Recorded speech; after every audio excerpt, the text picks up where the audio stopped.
As babies, we don't get to choose the family that we're born into or what we inherit from them. Let's dive into the lives of three young ladies and what they inherited from theirs.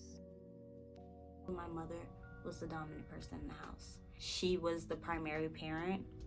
Um, and also she wasn't afraid to like voice that with him.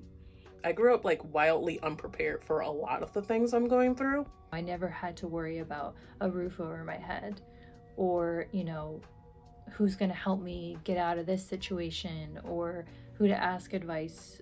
I don't have my dad around to tell me how to fix a car or whatnot. I have to just purely rely on family members, friends. I got that support that I needed, but maybe too much support to the point where, when I did have to be independent, I wasn't shown all the things that I needed. I strived for people's attention when I didn't need to do that at all, just because I had more material things than more people's attention.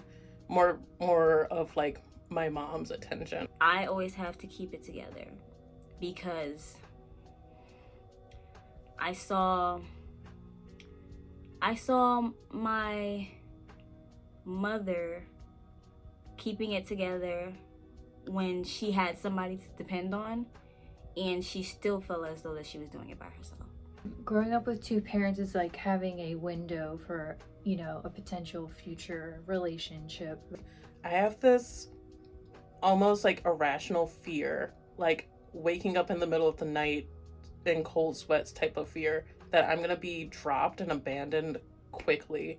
Like, I can't explain it, but at the same time I can. I know where it comes from, and it comes from my dad leaving. And even conflict and, how resolution happens. She just took charge of some of the situations that would happen in conversations even. She would be like, well, I know best, or this is how we're doing it, or well, this is how I've been doing it, so this is how it's going to continue to happen. Relationships, you kind of search for people who have that kind of pure intent that my parents did growing up for me. Even people who have swore to me that they're not going to leave, I still feel like they're going to, and I can't ever get rid of that feeling.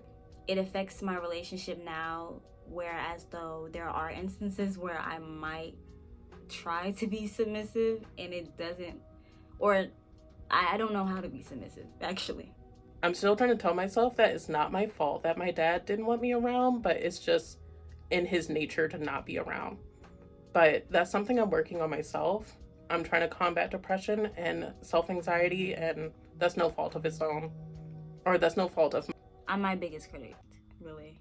I mean, you could say I'm my worst enemy. I mean, I self-sabotage. You have to learn on your own, and I think that took me longer in life.